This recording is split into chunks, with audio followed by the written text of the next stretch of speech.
Hey folks, this episode is brought to you by Border Brewing Company. And today, Nivens follows up with last season interviewee, Pat Mitchell. Pat has been involved in the brewing world and also works for the Kansas City Chiefs. But this episode delves into the essence of what has made Pat Mitchell the great veteran and man he is today. Topics include joining the Army after 9/11, wrestling and boxing at West Point, being deployed and the missions that go along with it, returning and reintegration, and getting help from the VA. The Prince of Possum Trot, the Mayor of Gullytown, a Kansas City kid. Ladies and gentlemen, you're tuned in to Kansas City with Jason Nivens. Starlight coming, ride, fetch my lightning ride. I decided to title this one, F you, Pat Mitchell. F you, of course, stands for follow-up. Follow-up, yes. Pat Mitchell. I'm going to take my headphones off because I don't want to be that guy. I think we'll be fine. Think so? Yeah. We'll just speak up to each other. Yeah. I didn't want to be the not headphones guy.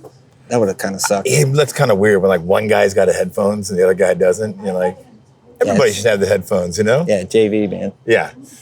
So, as we've talked about this, doing a follow-up together, like you were one of my first interviews last season. Somebody called it a new season of Kansas City with Jason Nivens, and I'm like, nice. I like that actually. That's pretty good. That works, man. Yeah. So a lot's transpired for you since then. Yeah. I think, and I didn't want to come in here and talk about like brewery stuff or chief stuff.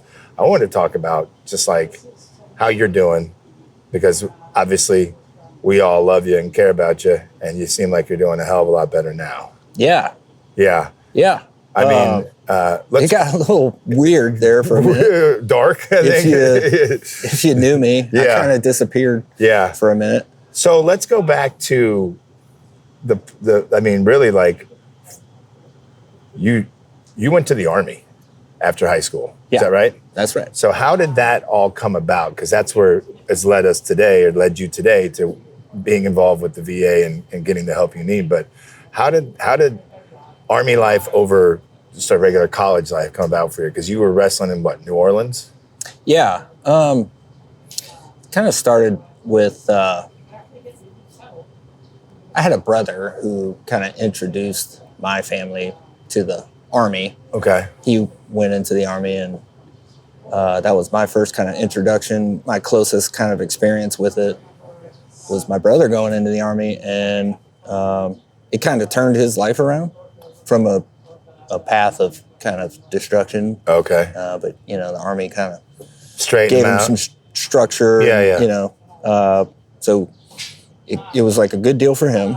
And I was a pretty good wrestler who would get in the attention of some schools like West Point and even some of the, you know, Army associated wrestling.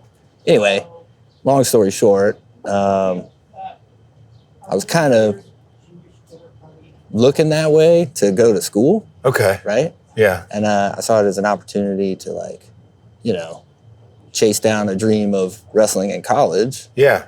And then getting a pretty good deal. Like, it's free. Yeah, right. But then, like, the planes hit, right? 9/11. World Trade, yeah. Yeah.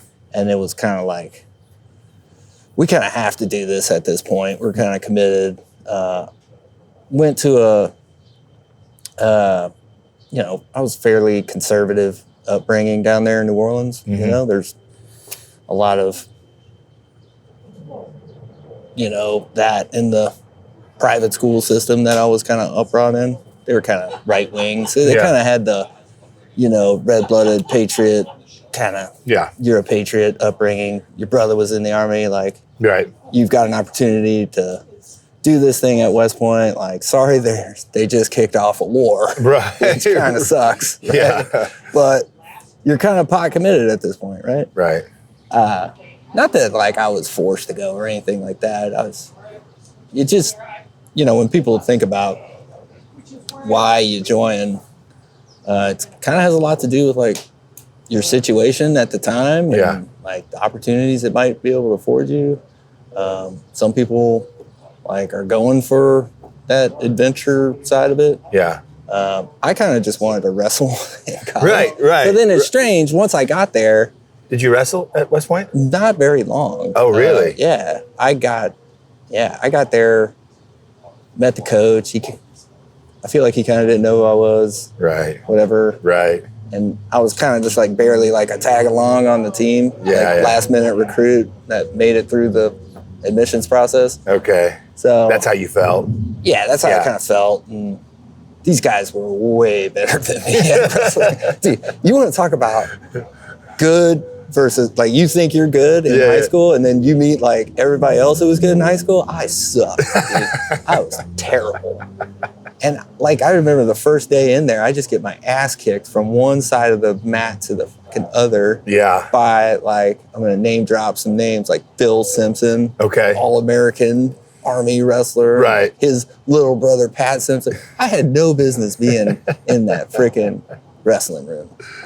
But little known fact, at West Point, it may not be little known, but they were back when I was going through, they required all the freshmen to take a boxing course, right?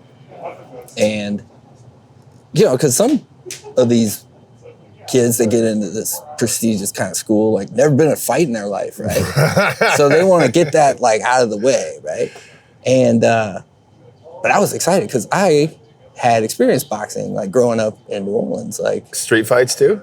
a few. Were you like, doing the Vin Diesel, like 500 fights? No, That's man, how you know you're a nothing tough like guy. that. I was more focused on like the actual sport of boxing. Got it. The sweet science. Yeah, there's some guys down there still that, like, I was kind of getting into MMA when it was kind of hot in the early 2000s. Starting off, yeah. I was just a kid. The right? Ultimate Fighter. Is that what the show was on? Yeah. I did do one MMA fight. And you Okay. can all fact check this, like Google it, whatever. You can call the guy. So I used to work with a guy named Rich Clementi, who still down in Louisiana. Okay. Great dude. He was like a really good UFC fighter back in the day. And like somehow through Louisiana, high school wrestling, he was kind of involved. Like we linked up at like this fight club, Joey Ancona's, I think it was Joey Ancona's fight club, right? Okay. And like he kind of introduced me to like MMA. All right. And wild enough, he actually got me a fight, Okay. right? How'd you do? I won. Okay. I had to fight a guy who was like a ninjutsu guy, kind of like Steven Seagal. Dude, I tell you, you can ask Rich Clementi to this day about that day in Houma, Louisiana, where I had this fight. Dude, my grandma was there. Yes. It's a long story for another day. But anyway, so fast forward and I knew how to box, right? Okay. And most of the kids, when they show up for their freshman year, you got to teach them how to fight, right? Sure. Because, you want Right. that's Soldiers. who's protecting them shoulders. Yeah. But you need to teach them the science of boxing, right? And you get decent. You get, in this one semester course, you get a pretty damn solid foundation of like how to fight people. Really? Right? Not saying that like, we're all killers, but we're not like, Yeah. Chuck Norris or anything. But Rest in peace, Chuck. you kind of like get that first fight out of the way for a lot of people, which Okay. can be like really scary for some people. Yeah, right. But you get it out of the way and you find out that like, hey, if you get punched in the face, it sucks, but it's like not that bad, right? And okay, It's not that bad. so I go in and I'm excited about the boxing class, right? Because like that's an easy A, right? And like at this point, not only did I not belong in that wrestling room, I found out I didn't belong in those classrooms, by the way. I was dumb. Like I did not get all the math. DUM. Dude, they had me in the most, what do you call it when you're like not really good at math and you have to take classes that don't, remedial math? I Remedial, was in yeah. like remedial math, and like they were just like, do you know how to add? Anyway, so I'm like, I need A's where I can get them. Right. Boxing class, right? I get probably halfway through the first class and the coaches are like, you know how to box. I was like, yes, I do. And they're like, we don't want you in here like hurting people. And I was like, you know, and they're like, we'll give you an A. You have to fight this one coach. You have to do a test match. A spar with the coach. Like a spar with a coach, right? And his name's Eric Verzola. And I had to fight him for a little while. And then also I had to fight a guy named Boyd Melson. Okay. In the ring for a little bit. We're sparring, just sparring. And Doc Barone, these are like legends of Army boxing, by the way. Okay. I just kind of name dropped all Yeah, yeah. But you were there, so I was there. So like I show him that I can box and everything. And I like got my ass kicked by Eric Verzola. He's like an Olympic boxer, right? He fucking beat the shit out of me, right? But they were like, okay, the kid knows what he's doing though, and he's decent. Right. Like he gets an A for this course, but then they put a caveat on it. I had to box for my company that I was assigned to. Yeah. For the intramurals, right? So imagine like. So they just keep stacking it on. You can get an A, but you got to fight these guys. We're in these you get an A, but you got to do this. We're in these like little mini fraternities within West Point that we call our companies and everything. So you get pretty close to these people, and like they field things like boxing teams, and we all do intramurals. It's really fun. Yeah. And so I got to be on the intramural boxing team. That was like the funnest shit ever, dude. Yeah. Like, boxing people that are like, it's their first fight, right? You know, that was really fun.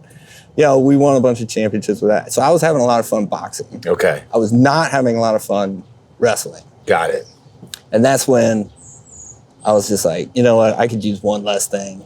And I kind of made a bonehead decision to just kind of stop wrestling, you know. But you're doing boxing. I was doing the boxing. So, and I eventually ended up on the boxing team, which was fun. Yeah. Got a lot of cool experience with that. Yeah. So but yeah, okay, so you get into West Point, and now they find out you're a good boxer. Mm-hmm. You move away from wrestling. Yep. But then what I guess as you stepped away from Army life, what is the final title you had, or like what's the title you had? Like as everyday person, citizen, like, you know, I know there's like private, right? Like, pull your pants up, private, you know. Right. But then like, where did you ascend to? So I was a captain. Okay. Which is like a mid-range.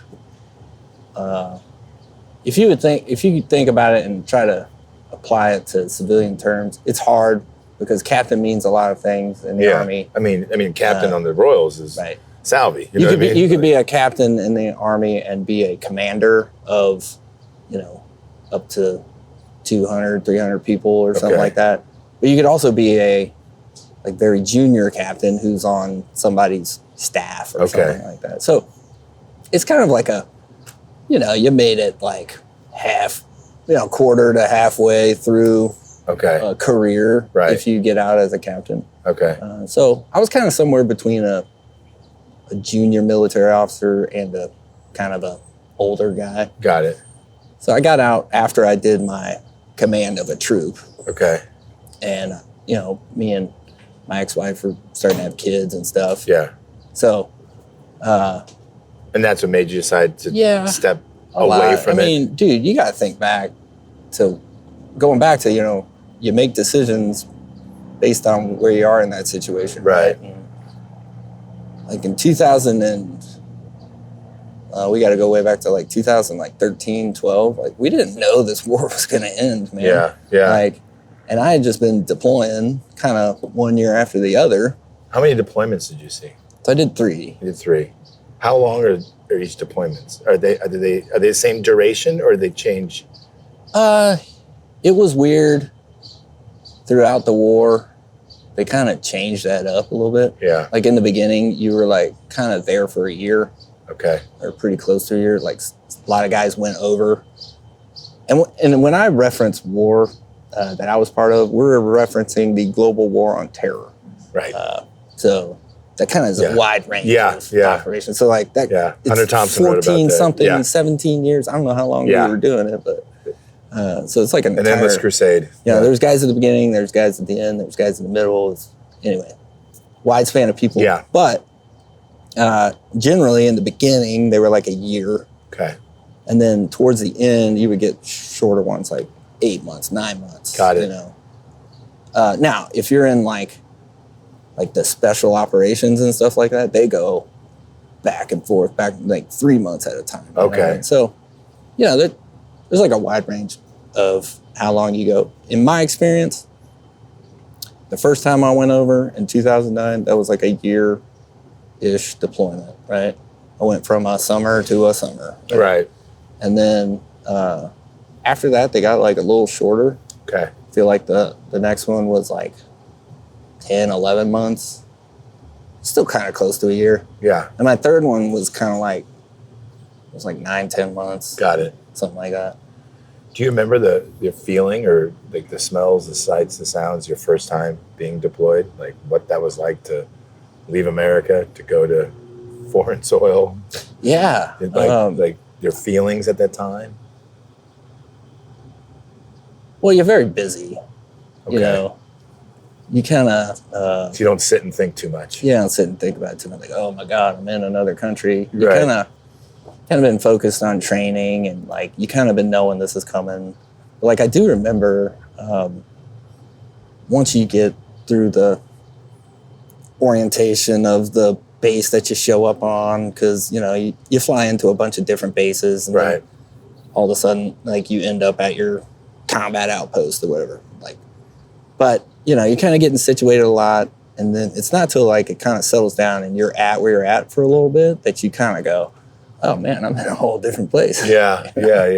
I do remember that, and You remember what you thought about at the time? I just remember being like, man, we are in the middle of fucking nowhere, dude. Really? Yeah. Where were you? Can I ask? Is that? Yeah, you can. Yeah, I didn't that's know. all. I don't know. If there's My first deployment in 2009, I went with the 5th Stryker Brigade Okay. out of Fort Lewis, Washington, and we went to southern Afghanistan. Okay. And that was when President Obama had ordered a surge in Afghanistan. So it was right after that. Got it. Because my unit was originally supposed to go to Iraq, and then we got like retasked in the middle of all of our training to like go into southern Afghanistan, and it was kind of the boonies. Really? There wasn't a lot of like base infrastructure there at that moment.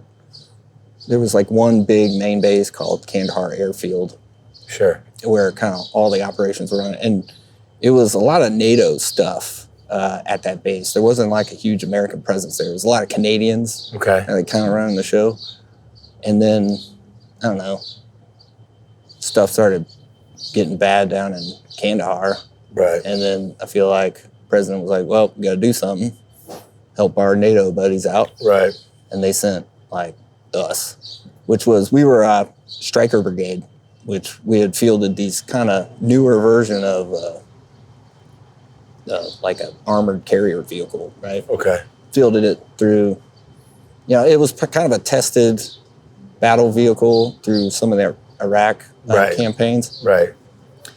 But nobody had used it in Afghanistan, right? But the advantage that you have with this machine is that you could go long distances, and like Afghanistan's kind of wide open, Right. And so like you could cover long distances with people Yeah. and like stuff. So you can kind of reach out and operate on a more widespread scale, I guess. I don't know. Got it. So that's what we were doing. We were kind of, when we had finally got to like where we were going to operate for a while, the unit had to go escort a voting party. Like we had to like, had this, Wow. yeah. So we had to like escort this caravan of trucks, cars, and all that stuff that had all these ballots in them, and we were trying to make sure that the truck made it from the voting place to Hospital right by. there you go. Yeah. Saving the kids. So we got to get the ballots from the place where they voted to the place where they counted. Oh my gosh. And if you think about it, like if you're running insurgency, like you want to blow that thing up, Right. right? And, Right. yeah, they tried, dude. Really? Yeah. But okay, so was that your we had to first go get these experience ballots, like, and that was what was in the middle of nowhere, right? right? That's where we're like out in the desert of like, there's like no lights, there's like stars. It was kind of pretty, but then I remember my commander like calling us over to his striker because we had kind of like circled the wagons that night, yeah, you for know? sure, yeah. And like we all just kind of dropped our ramps. I'm like standing on my ramp, and he like calls us all his lieutenants over. I think I was a captain at the time. He calls me over, and I remember like stepping out there, and then being like, "Dude, we are not home." You know what I mean? Right. We are like, this is dangerous. Like there could be a minefield right Right. So that's when it was kind of like hit you, but it only lasts for like a few seconds, and then you kind of get over it. You're like, all right, get over yourself. You gotta Like, kind of swallow the fear. Yeah. But I can imagine though, like being out there in the middle of nowhere, that part of the earth, and looking up the sky, and it just being It's a clear really sky. foreign, man. Sure, Yeah. but it's sure like it's just a beautiful sky. I mean, In it the was midst- pretty in beautiful, the midst of war and chaos. which is always ironic to me. Right? Yeah, like right. there was some really pretty places in Afghanistan and in some of these like other shithole places I've been to. Yeah. But like, Well, I mean, I think if we're all honest, you know, most of the earth and the planet is beautiful. It's man that makes it look shitty. You know? right? Were there not, you know, whatever that was going on, it might be a nice place to Take the fam, visit. go visit. Not, maybe not take the fam. Yeah. don't know. I mean, They're out there. it's an ancient part of the world. Yeah, you man. know? Like Alexander the Great. I was going to was say through there. it's Alexander You know, the there's Great's like a lot of homeland, for history out God's there, sakes. man. You know, Yeah. when you There's a lot stop of and history. step back to it, it's like, no, this was Yeah. the center of the world at one point. Mm-hmm. So that was your first deployment. You said you had two other ones. Were you Afghanistan every time, or did you actually So make it it into was, Iraq at some point? Well, only by accident. Okay, and that was okay. So Because I think the average person's probably like, oh, Iraq and Afghanistan, they're the same thing, right? It's like the border of Kansas and Missouri. Like, the second deployment I did was back to Afghanistan, but it was a different region, okay. and that one, like, that one was cool. That was, if I had a favorite deployment, it would have probably been maybe that one. The second one? The second one. Like, I had some like great leaders. We did some cool stuff. Nothing, you know, huge or anything, but like, Right. I feel like it was a generally like successful outing, Yeah. right, into Afghanistan. And so that was kind of that. I was working at a different level. Yeah. So like first deployment was at like what we call the kind of tactical level, right? Right. Like you're guy on the ground, you know, running around. Almost grunt work, would you? I don't know. Grunt's a different word in the military than it is what civilians would call it. Sure. But like you're just the guy in the mix, right? Right. Like you're the platoon leader. You're the executive officer. You're the Right. true commander. That's what we call the tactical level, right? Like you're down on the ground, like dealing with the actual fight, Right. And then there's a level above that, which is more like your operational level and your like strategic level, because you need a bunch of people like doing nug work, man. Yeah. Like, and we call that staff positions, right? Okay. And so those are the guys up there like drawing up the plans, like figuring out if you got enough water, right? Or when do we need to send a helicopter? Like that takes a lot of people to do. It takes a lot of smart people to do. Not a very sexy thing in the military, but like Necessary. necessary. Right. And like there are some like extreme professionals that like do those jobs, right? And I feel like some of the hardest jobs in the Army are those jobs, right? But so then like I worked up in that operational level for a while. So that was, and it was really interesting. I got to meet like other parts of the government, you know what I mean? Which was really cool. Did you ever get over to Area 51? Is that for different? No, No, just kidding. that's some Air Force stuff. I was kind of an Army guy. And then my third deployment was just a weird one, man. We had to go. It was a State Department mission where we went to the Middle East and did some stuff in Jordan, I think. They're like developing Jordanian armies and stuff like that. Yeah. We were like helping them out. But like they would go to Afghanistan. Got it. Right? And then like get them set up. Right. And then come back to do Jordan training and all that. So anyway, it's a weird one. Yeah. I don't really talk about that one much because like it was kind of boring. Got it. But that was the one where I got to experience like, being away from my kid. Oh. Right.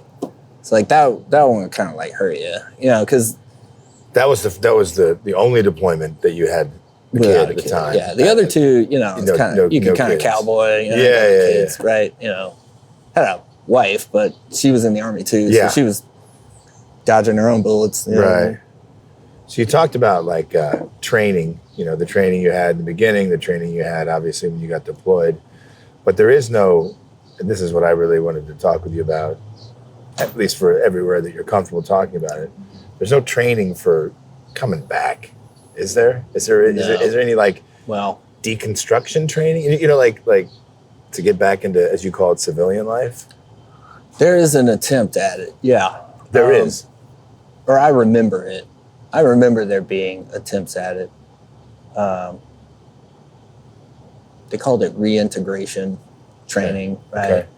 And they went over some like broad brush stuff, right? That you're gonna experience when you've been away from like your life over here and then versus what you were doing downrange, right? Right. Downrange is when you're deployed. It was a lot of PowerPoint presentations. Just being honest with everybody, it was a lot of death by PowerPoint. If you feel like you're having a bad day, and they timed it so poorly, right? Man. It was so corporate. Like, oh man, I know people think that the Army's like this non-corporate thing. It's very corporate. Sure, yeah. So they're Big just business, plugging baby. through these PowerPoint slides, and you just got back from Afghanistan, and like you can't like be with your family until you get through these freaking slides, right? And so everybody's just like, whatever. And like, any questions? No, get out of here, right? So it was, hey, look, you got to give it to them. They tried, man. Like they tried to tell us that things are gonna suck when you come back.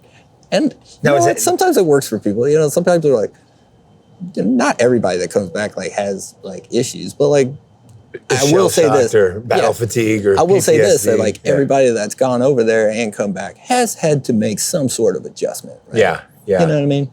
Now, do you do these PowerPoint after your first deployment and second one, or is it after you're like, I'm leaving the Army and now we're doing? You know what I'm saying? They hit you when you get off the plane. Like they're Every time. They're like training you. So you went They're through like, these PowerPoint come presentations 3 times. Like, listen, you've been away at war for a year. Your wife has a certain way of living right now that she's lived for 1 year. Like she Without is you. telling the kids what to do. Yeah. And like has a schedule. Sure. And like you gotta just kind of observe for a minute. Mm-hmm. Don't beat your wife, right? Right. So a lot of that. Wow. To kind of reintegrate. So they did try with some PowerPoint presentations. I feel like on the way out, that kind of depends on each veteran, I think. Everybody exiting kind of had a different experience. There's your guys that like get everything done, right? Like they have all their appointments, they go to all the doctors, and like God love those guys because they like do stuff right. You know what I mean? And like they turned in all their TA-15 equipment, they don't know anything, and they got their P's crossed and their I's queued. Whatever. I fucked that up. That's great. I love it. P's crossed and their eyes cute. I love that. Yeah. So, and then That's you got not guys. Louisiana slang right there. Well, and then you got guys like me who was like, I just want to get out. You know what I mean? I just want out. So like I kind of. You kind of white knuckled it, right? Is that what you? Yeah, I kind of got out without a plan. Really? I kind of. Whatever. Light a fire, try to jump out of it as quick as you can, whatever. But so I just, I kind of like skipped a lot of appointments and stuff like that. So I don't know what the typical, maybe they did try to like, hey, here's some resources you could go to. Sure. Like, maybe you should go see these guys. Yeah. I might have missed all that just through my own like vanity and like didn't want to hassle with something. Is there a fine line between you know? vanity and stubbornness?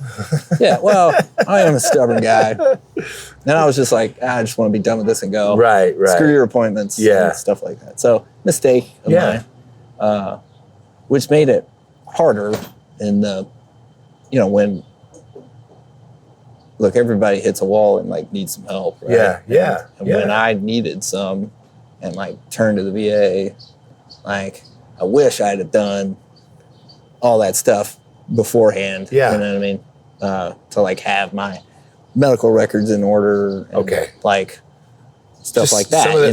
Some of the busy life work that you have to do. It's like owning a house. You got to have certain things and a car or certain things. Right. So do you want to talk about that? At what point did you realize like, oh man, I need some help? Like when do you remember? Do you recall a moment? Was there like one signature moment, or was it been building where you're like, I need to get this help? Well, you know, I wasn't exactly raised in a culture or like went through formative years or, you know, even through the Army experience, like, you know. Don't be a pussy. Don't be a pussy. Yeah. Right? Yeah. Suck it be up. a tough guy. Yeah. Right? I was the fucking tough guy. Boys don't cry. Right. Yeah. All that stuff. Boys like, do cry. Whatever. You know, so. And pussies are pretty tough. They give birth. They do. Let's think about that. I've seen that. Yeah. You flick a guy in the nuts, he's down for 10 minutes. A woman's vagina opens up and presents a human to the earth. Yeah. Like, let's just, you know, let's think about that for a second. So I think it just like, I mean, people in my life will tell you that like, you know, I could tell Pat was struggling with something back in whatever year or whatever. You know, I think, I don't know. My thing was a lot of like anger and stuff. Not to get too deep into it, but like, you know, I think when a lot of things, and you just kind of stuff it down and you're just like, I'm not going to deal with this right now. It's not very convenient. You know what I mean? Yeah. Like, I got kids to feed. I got bills to pay. Like, let's just drink until that doesn't bother me anymore. Right. And then just kind of forget about it, man. But it doesn't go away. The mistake, man. Yeah. And, you know, that's when you got to kind of just nip it in the bud, man. Like, go get the resources that you need and just until it becomes a bigger problem, right? And so, like, I was guilty of that. And a lot of little things built up into big things and that I couldn't handle, right? And so, you know, from a medical perspective, I needed a freaking hand, right? And tried the hospital route, you know, with like, you know, private healthcare.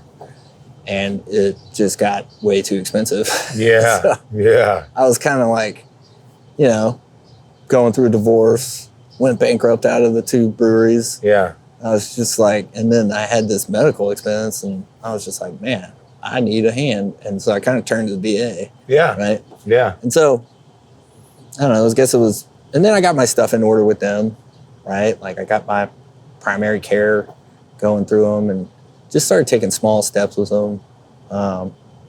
At least in Kansas City, it's not as bad as, you know, you've heard horror stories of, right? You know, it's like just go in and get some. And is there a couple of VA spots in Kansas City?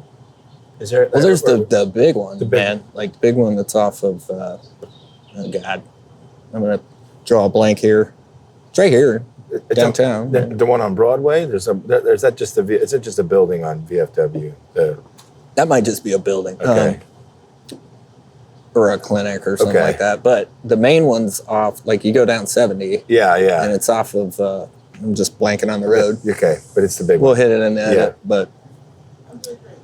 We'll get it in post, as they say.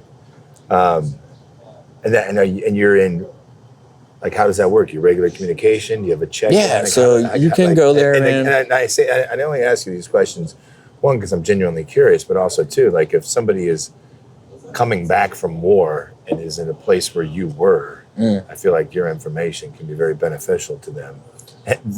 her or him Right. about getting help. Because I remember when we had this conversation before we recorded, when you and I talked a week or two back, you said the thing that's kind of most shocking is that now a lot of the Vietnam vet guys are starting to come around. Yeah. Which is great. But that's like... Right. But that's like a long time. It's sad in a Right. way, because it's like, dude, that's what, 50 years ago. Right. And I think for the most part right now, I think a lot of like barriers have been crossed as far as like getting people seen and like taken care of. You know what I mean? I feel like, you know, maybe that's why a lot of these Vietnam veterans are and Gulf War veterans, you know, you gotta remember those guys. Yeah, of course. Yeah. You know, they're kind of 90s, yeah. We see them maybe They made trading cards. Remember that? Like they made trade. Oh, I got General Schwarzkopf. Check it out. You know, like, oh, here's Pal. Oh my God. So those guys are starting to get care now, you know, maybe because they're finally coming around to realizing and getting connected to the resources, but they're actually getting seen now. Which is great. Yeah. And hopefully, you know, anybody that's struggling and needs a resource can, you know, just go to the VA, man. They can take care of you pretty quick. And like, I've been pleased with like a lot of the help they've given me. Yeah. You know, I mean, that's the first step is just... Yeah, just call somebody over there. They'll get you to the right place. Yeah. If you need to, call the hotline, you know, if you're really having a crisis. Yeah. I think it's 988 or... Oh, yeah, the suicide prevention lifeline. And I think if you I think if you press 1, it's a veteran crisis hotline. Yeah, because I know that there's like civilian line, and then there's like if you're a veteran, contact this one. Get the help you need. Just call that. Yeah. And like even if you don't think it's major, but like you're struggling with a crisis, you know, call them, man. They'll get you connected to somebody. Yeah. And like, you know, that's their job is like, look out for that. Yeah. You know, and get people connected to what they need. So there's somebody out there doing it already. Right. Why not just call them? Right. Right. And if you need help, you know. Is that the thing that you wish you said it before, I guess? You wish you would have just done that sooner. Yeah, I really do. You know, I wish I would have kind of connected to those resources, you know, immediately getting out. You know, just be connected to some sort of veteran resources thing. Yeah. Whether I was, you know, I feel like that's something I never tapped into when I was doing the breweries, because like there's a lot of veteran resources for guys that want to start their business, you know, or stuff like that, or, you know, mentorship. Yeah. Like stuff aside from, you know, trauma related or anything, like there's just a lot of resources, you know, to get you connected to recruiters and stuff like that. But all you have to do is ask. Right. And like just call these multiple resources that are available, and just, they'll get you to the right people, man. Yeah. You know? And I guess like as we wrap things up, then I guess like maybe you was present, but maybe the ego didn't recognize it when you were getting started and getting out, that like it's all there for you. Yeah. Coming out. Like I don't want to say that it's like it's all on the Army, like, oh, they're trying to dust you off and get you back in there. I think there is some aspect to that probably for some of the guys and some of the gals, but like there are resources, and know that the training and the work you did to get to where you were in the Army, that can still apply post Army life in terms of like getting the help you need. Yeah. You know,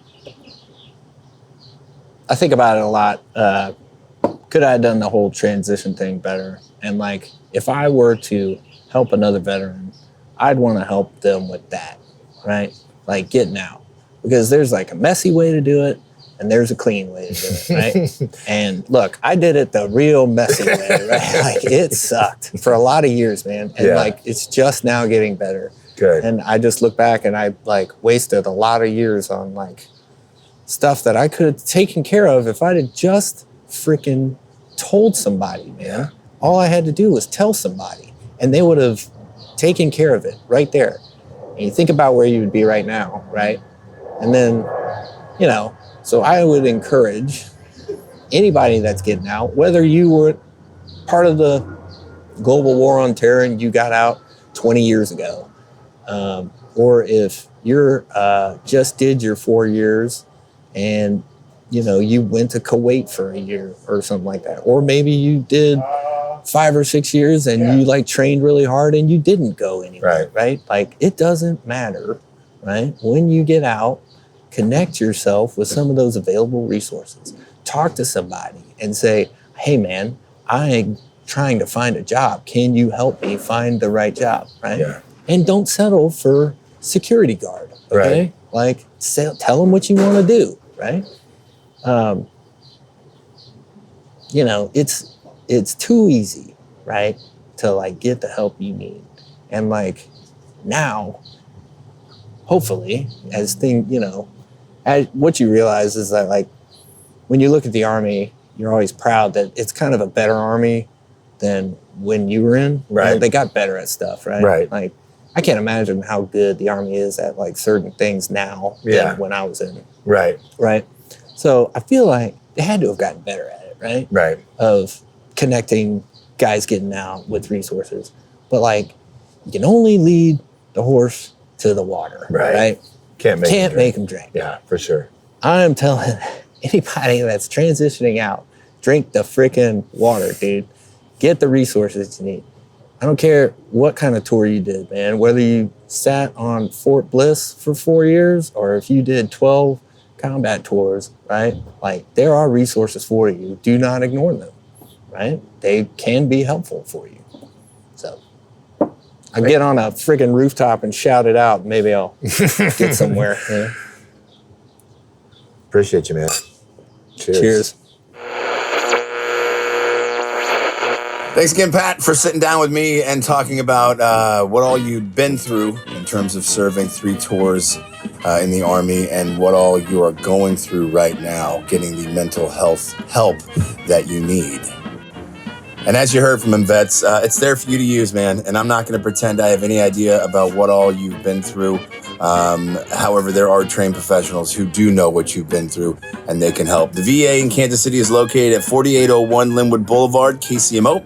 They're open 24 hours a day. Their number is 816-861-4700. And of course, don't forget about that 988 number, a very simple 3-digit number to help anyone experiencing a mental health crisis.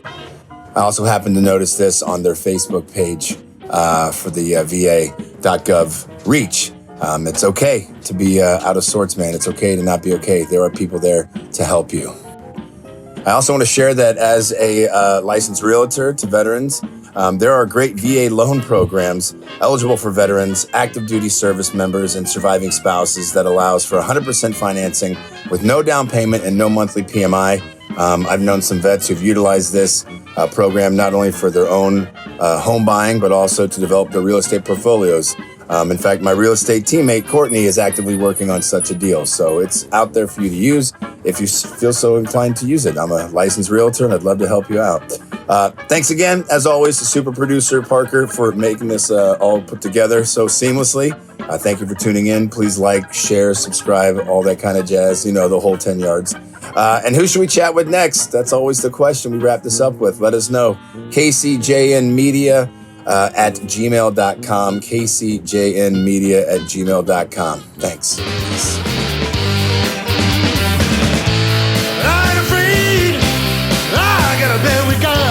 Thanks for listening to Kansas City with Jason Nivens. And big thanks for the FU, Pat Mitchell. Like, subscribe, share, do what you gotta do. And we'll catch you next time.